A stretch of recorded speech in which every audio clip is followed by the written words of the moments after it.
Shalom anak-anak, apa kabarnya? Semoga dalam keadaan baik ya. Nah, Lause mau menyapa setiap anak-anak yang ada di rumah nih. Untuk Glery, Glitson, Wilson, Daniel, Eliora, dan Livia, apa kabarnya? Kita mau sama-sama mempersiapkan diri kita. Kita mau memuji Tuhan, kita mau berdoa, dan kita mau mendengarkan firman Tuhan. Kita mau mengucap syukur ya kalau hari ini kita boleh bangun dengan tubuh yang sehat. Kita diberikan nafas kehidupan kembali untuk kita boleh menikmati hari ini. Apalagi kita boleh menikmati akan hari Tuhan di mana kita boleh sama-sama beribadah. Kita mau mengingat lagi kebaikan Tuhan. Kita mau nyanyikan pujian, selamat pagi Bapa, selamat pagi Yesus, selamat pagi Roh Kudus. Kita mau bersyukur atas anugerah Tuhan, semalam telah berlalu. Kita mau memuji, bersyukur, memuliakan nama Tuhan. Kita nyanyikan pujian dengan sungguh-sungguh ya. Selamat pagi Bapa.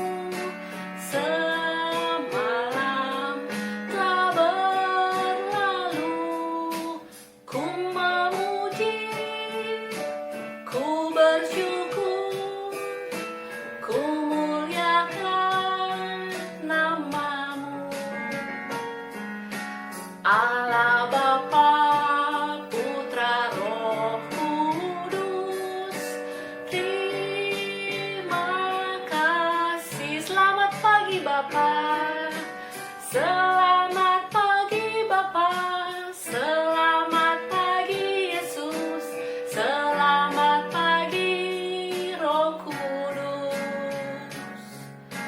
Ku bersyukur atas semalam telah berlalu. Ku memuji, ku bersyukur, ku muliakan namamu. Allah Bapa, Putra, Roh Kudus, terima kasih. Allah Bapa, Putra, Roh Kudus, terima kasih. Yuk kita berdoa ya. Kita mau lipat tangan kita mau nutup mata kita mau berdoa. Ikutin Lause, buka suaranya ya. Terima kasih Tuhan, pagi hari ini kami sama-sama boleh hadir, boleh menghadap Tuhan, untuk sama-sama memuji, memuliakan Tuhan. Walaupun kami di rumah masing-masing, kami bersyukur ya Tuhan, Tuhan boleh menyatukan kami. Kiranya Tuhan yang boleh memimpin akan ibadah sekolah minggu pada hari ini. Kami mau memuji, memuliakan Tuhan. Kiranya Tuhan juga mau mengampuni akan segala dosa dan pelanggaran kami. Tuhan yang boleh menyucikan kami, agar kami layak memuji, memuliakan Engkau pada hari ini. Terima kasih Tuhan, ini doa kami, hanya di dalam nama Tuhan Yesus, kami telah berdoa dan mengucap syukur. Amin. Ya adik-adik, kita bersyukur punya Tuhan yang begitu mengasihi kita. Kita mau sama-sama memuji Tuhan, kita juga mau terus boleh mengasihi Tuhan makin lama makin dalam. Seperti pujian yang kita mau nyanyikan, I love you Jesus, deep down in my heart. Kita mau nyanyikan pujian ini dengan semangat. Kita mau katakan bahwa semakin hari cinta kita kepada Tuhan semakin dalam. I love you Jesus, deep down in my heart. I love you Jesus, deep down in my heart. Talk about deep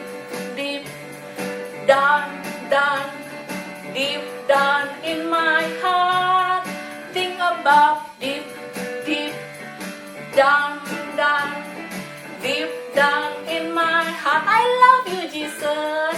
I love you, Jesus. Deep down in my heart.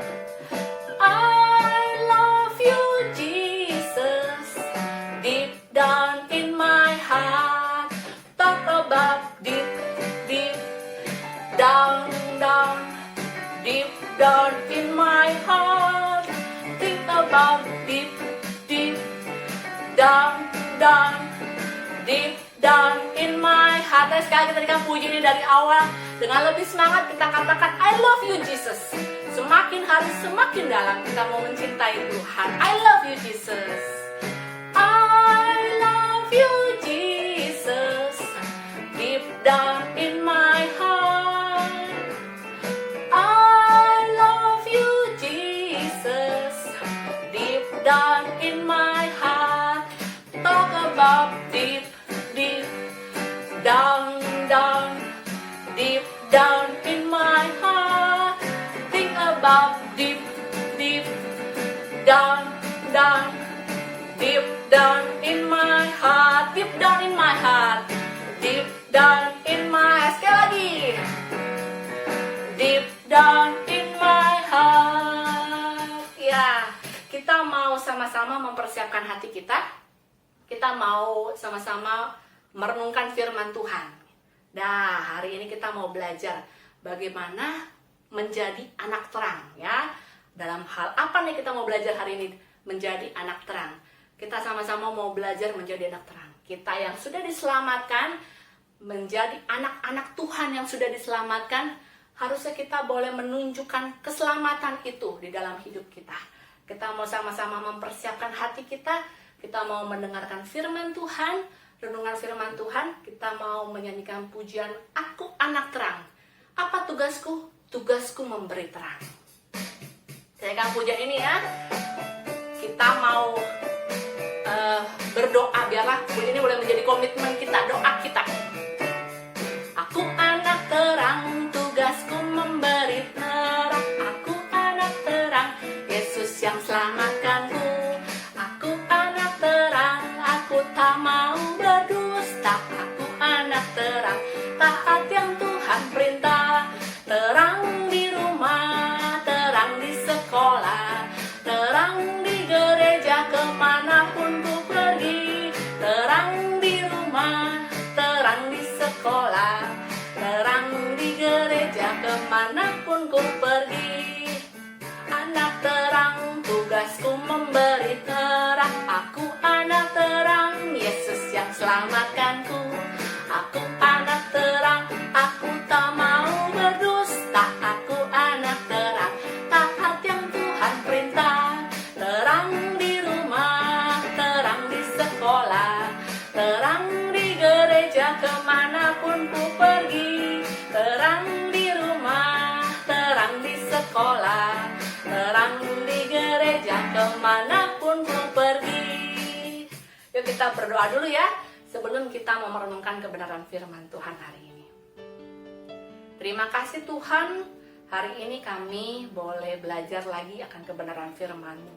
Kami mau memulai untuk mulai merenungkannya. Kiranya Tuhan yang boleh memberikan hikmat bijaksana bagi setiap kami untuk boleh memahaminya, bahkan juga boleh melakukannya dalam kehidupan kami hari lepas hari. Pimpin waktu ke depan ini dalam tangan kuat kuasa-Mu saja ya Tuhan. Hanya di dalam nama Tuhan Yesus Kristus kami telah berdoa dan mengucap syukur. Amin. Dah adik-adik, hari ini kita mau belajar sebuah kisah yang diambil dari Perjanjian Baru. Di dalam Kisah Para Rasul 5 ayat 1-11. Nah, sebelum kita mau baca nih, kalian udah siapin dulu Alkitabnya ya. Kalian udah pada siapkan Alkitabnya? Kita sama-sama mau belajar ya dari firman Tuhan ini, tapi kita mau baca dulu nih ayat 1-11 dari Kisah Para Rasul 5 yang berjudul Ananias dan Safira. Sudah pegang Alkitabnya? Sudah buka pasalnya? Kita baca ya bersama-sama. Lause bacakan buat kita semua. tentang Ananias dan Safira. Ada seorang lain yang bernama Ananias. Ia beserta istrinya Safira menjual sebidang tanah. Dengan setahu istrinya, ia menahan sebagian dari hasil penjualan itu, dan sebagian lain dibawa dan diletakkannya di depan kaki rasul-rasul. Tapi Petrus berkata, "Ananias, mengapa hatimu dikuasai iblis, sehingga engkau mendustai Roh Kudus dan menahan sebagian dari hasil penjualan tanah itu? Selama tanah itu tidak dijual, bukankah itu tetap kepunyaanmu? Dan setelah dijual, bukankah hasilnya itu tetap dalam kuasamu? Mengapa engkau merencanakan perbuatan itu dalam hatimu? Engkau bukan mendustai manusia, tapi mendustai Allah." Ketika mendengar perkataan itu, rebahlah Ananias dan putuslah nyawanya. Maka sangatlah ketakutan semua orang yang mendengar hal itu. Lalu datanglah beberapa orang muda. Mereka mengapani mayat itu, mengusungnya keluar, dan pergi menguburnya. Ayat yang ketujuh ya. Kira-kira 3 jam kemudian masuklah istri Ananias. Tapi ia tidak tahu apa yang telah terjadi. Kata Petrus kepadanya, "Katakanlah kepadaku, dengan harga sekiankah tanah itu kamu jual?" Jawab perempuan itu, "Betul sekian." Kata Petrus, "Mengapakah kamu berdua bersepakat untuk mencobai Roh Tuhan? Lihatlah, orang-orang yang baru mengubur suamimu berdiri di depan pintu dan mereka akan mengusung engkau juga keluar." Lalu rebahlah perempuan itu seketika itu juga di depan kaki Petrus dan putuslah nyawanya. Ketika orang-orang muda itu masuk, mereka mendapati dia sudah mati. Lalu mereka mengusungnya keluar dan menguburnya di samping suaminya. Maka sangat ketakutanlah seluruh jemaat dan semua orang yang mendengar hal itu. Ada pernah dengar dalam cerita ini? Mungkin sebagian dari kita sudah tahu ya cerita ini. Nah, kalian pernah tahu nggak peribahasa yang digambarkan dengan gambar ini nih? Nih, gambar sini nih. Tahu nggak nih peribahasa yang digambarkan dengan gambar yang ada di sini nih? Mungkin kalian nggak tahu ya. Ada suatu peribahasa yang digambarkan dengan gambar apa nih? Kura-kura dalam perahu. Tahu nggak? Dan pernah dengar nggak tentang peribahasa kura-kura dalam perahu? Ayo. Nah, mungkin nggak ada yang tahu ya. Dah, langsung kasih tahu. Pura-pura dalam perahu itu artinya adalah pura-pura tidak tahu. Artinya apa sih Lause? Ceritanya kalau pura-pura tidak tahu itu mengetahui sesuatu, tapi kalian pura-pura tidak tahu. Pernah nggak adik-adik mengetahui sesuatu, tapi ketika ditanya kalian tidak tahu, alias berbohong dan menjawab hal yang lain dengan jawaban yang lain, gitu ya? Itu baik atau enggak sih sebetulnya? Pasti tidak baik ya. Jika sesuatu yang kita tahu tapi kita tidak katakan sejujurnya gitu ya kepada orang tersebut, kita berbohong. Dan berbohong itu adalah dosa gitu ya. Kalau kalian berbohong, teman-teman kalian akan percaya nggak dengan perkataan kalian? Biasanya teman-teman tidak akan percaya lagi tuh dengan perkataan kalian. Dan kalian pasti akan apa? Udahlah, ini mah teman bukan teman yang bisa dipercaya gitu ya. Teman-teman kalian mungkin akan menjauhi kalian gitu kan ya. Tapi kan Lause, aku cuma berbohong sekali aja, cuma sekali. Tapi biasanya ketika kita berbohong, kita akan menutupi kebohongan kita itu dengan kebohongan yang lain. Kalau ketahuan lagi, kita berbohong lagi. Supaya kita nggak ketahuan tuh yang namanya berbohong gitu kan ya. Oleh karena itu capek nggak tuh? Udah berbohong lagi. Kita berpikir tuh bagaimana caranya supaya kebohongan itu tidak ketahuan. Pasti capek ya. Nah, itulah gitu ya. Tidak baiknya kita berbohong gitu ya, pasti ada resikonya. Hari ini, seperti ayat firman Tuhan yang kita baca hari ini, kita belajar tentang kisah tentang ketidakjujuran gitu ya. Kalian tahu ya bahwa Yesus sudah naik ke surga. Dia mengirimkan Roh Kudus kepada murid-muridnya. Murid-muridnya kemudian memberitakan Injil, kabar baik kepada orang-orang, dan banyak orang yang kemudian menjadi percaya. Lalu terbentuklah jemaat mula-mula gitu ya. Jemaat mula-mula itu adalah jemaat yang punya cara hidup yang sangat baik. Apa sih cara hidup yang sangat baik yang mereka lakukan? Mereka rajin apa? Rajin baca firman Tuhan, rajin bersekutu, dan terlebih rajin untuk memberikan persembahan.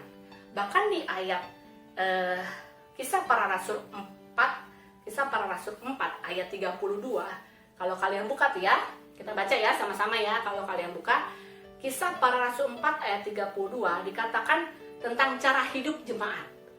Adapun kumpulan orang yang telah percaya itu, mereka sehati dan sejiwa, dan tidak seorang pun yang berkata bahwa sesuatu dari kepunyaannya adalah miliknya sendiri, tapi segala sesuatu adalah kepunyaan mereka bersama-sama. Wah, kalau kayak gitu tidak ada yang kekurangan ya pada zaman itu ya, di dalam kehidupan jemaat mula-mula, karena siapa yang punya gitu ya pasti akan memberikan kepada yang tidak punya gitu. Saling memberi, mereka tidak ada yang kekurangan satu sama lain. Nah, ada dua tokoh yang kita baca tadi tentang Ananias dan Safira. Mereka juga adalah jemaat mula-mula. Mereka punya keinginan gitu ya, mereka punya keinginan untuk memberikan persembahan untuk diberikan kepada rumah Tuhan. Apa persembahannya? Yaitu menjual sebidang tanah. Hasil penjualan sebidang tanah yang mereka punya ini kemudian diberikan sebagai persembahan ke rumah Tuhan. Dan tapi yang mereka lakukan adalah mereka menahan sebagian dari hasil penjualan sebidang tanah itu gitu ya. Lalu di dalam cerita itu dikatakan bahwa ada seseorang yang berkata kepada Ananias, "Ananias, mengapa hatimu dikuasai iblis, sehingga engkau mendustai Roh Kudus dan menahan sebagian dari hasil penjualan tanah itu? Selama tanah itu tidak dijual, bukankah itu tetap kepunyaanmu? Dan setelah dijual, bukankah hasilnya itu tetap dalam kuasamu? Mengapa engkau merencanakan perbuatan itu dalam hatimu? Engkau bukan mendustai manusia, tapi mendustai Allah." Siapa yang berkata ini nih? Yang berkata adalah Petrus, murid Tuhan Yesus. Dia mengetahui si Ananias ini kemudian menahan sebagian dari hasil penjualan sebidang tanahnya gitu ya. Kemudian dikatakan bahwa engkau telah mendustai, bukan mendustai manusia, tapi mendustai siapa? Mendustai Allah. Dan seketika itu juga Ananias mengalami akibat dari apa yang dia lakukan, yaitu berbohong gitu ya, mendustai Allah. Apa akibatnya? Kemudian rebahlah dia gitu ya, rebah, putuslah nyawanya. Dan orang-orang, beberapa orang muda itu kaget gitu ya, orang-orang yang ada itu kaget. Beberapa orang muda datang untuk mengapani dia dan mengusung dia keluar. Itu Ananias seketika itu juga mengalami apa yang dia lakukan gitu ya, akibat dari apa yang salah yang dilakukan. Lalu 3 jam kemudian nih, 3 jam kemudian istrinya, siapa istrinya? Yaitu Safira, kemudian bertemu dengan Petrus kembali gitu ya, bertemu dengan Petrus. Lalu Petrus bertanya, pertanyaannya beda dengan pertanyaan tadi kepada suaminya. Dia bertanya nih, gitu ya, mencobai si Safira. Kata Petrus kepada si Safira, dengan harga sekiankah tanah itu kamu jual? Gitu ya. Dengan harga sekiankah disebut? Dengan harga sekiankah kata perempuan itu betul sekian. Wah, dia berbohong gitu ya, dia berbohong. Kemudian Petrus berkata, "Mengapa kamu berdua bersepakat untuk mencobai Roh Tuhan? Lihatlah orang-orang yang baru mengubur suamimu berdiri di depan pintu dan mereka akan mengusung engkau juga keluar." Apa akibatnya? Ya, sama seperti suaminya, dia juga kemudian rebahlah nyawanya, kemudian diusung keluar oleh orang-orang. Seketika itu juga semua orang ketakutan, seluruh jemaat, dan semua orang mendengar hal itu. Nah, kita belajar ya, bagaimana dari kisah ini Ananias dan Safira melakukan sesuatu yang salah gitu ya. Dia mendustai Allah.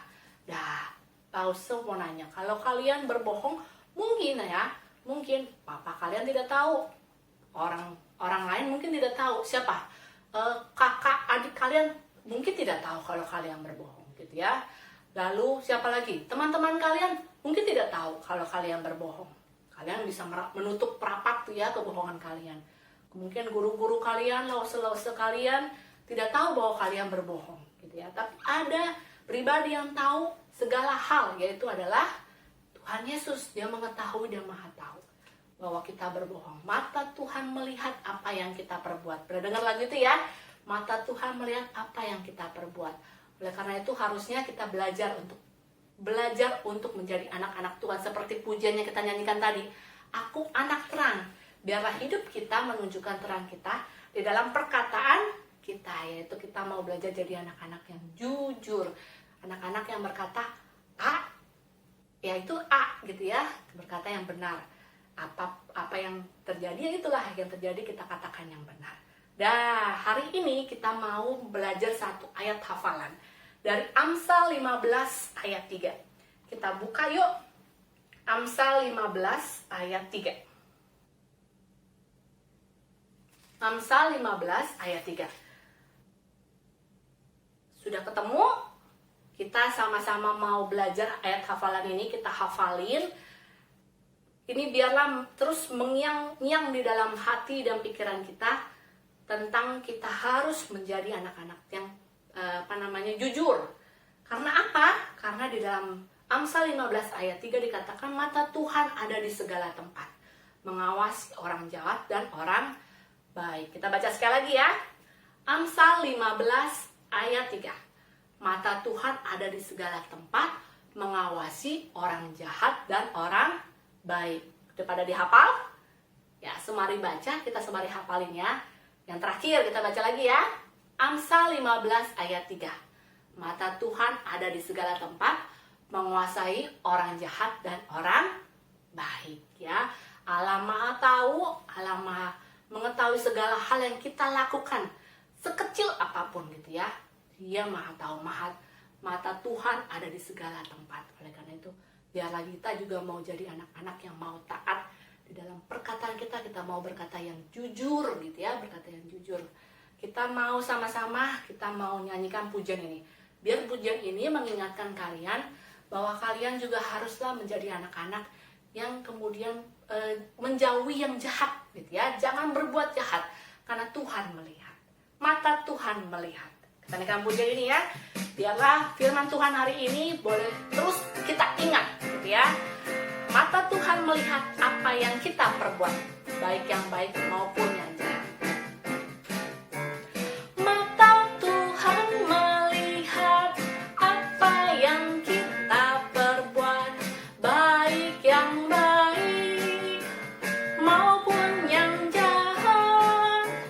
Oleh sebab itulah jangan berbuat jahat.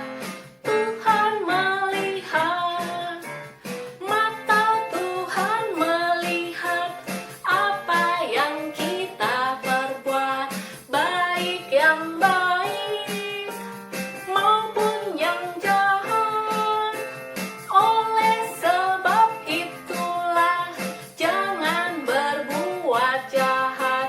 Tuhan melihat. Mari kita berdoa ya. Kita mau menutup akan ibadah sekolah minggu pada hari ini. Kita mau berdoa. Terima kasih Tuhan untuk firman-Mu yang boleh mengingatkan kami sebagai anak-anak Tuhan yang telah ditebus, sebagai anak-anak Tuhan yang telah diselamatkan. Kiranya Tuhan boleh memimpin setiap kami ya Tuhan, untuk kami boleh hidup kudus ya Tuhan di dalam hidup kami. Melalui firman Tuhan hari ini kami mau belajar tentang hidup kudus di dalam perkataan kami. Biarlah kami boleh berkata-kata dengan jujur ya Tuhan. Biarlah kami boleh belajar menjadi anak-anak Tuhan yang boleh menyenangkan hati Tuhan, yang boleh menyukakan hati Tuhan di dalam hidup kami. Terima kasih ya Tuhan untuk firman Tuhan hari ini. Kiranya Tuhan yang boleh memimpin setiap anak-anak-Mu dimanapun boleh berada, boleh menjadi anak-anak Tuhan yang boleh terus boleh menjadi berkat ya Tuhan. Terima kasih ya Tuhan. Kiranya Tuhan yang boleh pimpin setiap anak-anak-Mu, berikan mereka kesehatan, bagi mereka yang sedang dalam ujian maupun mereka yang sudah libur. Kiranya Tuhan yang boleh terus memberkati mereka. Hanya di dalam nama Tuhan Yesus Kristus kami berdoa dan mengucap syukur. Amin. Gini gak usah ya?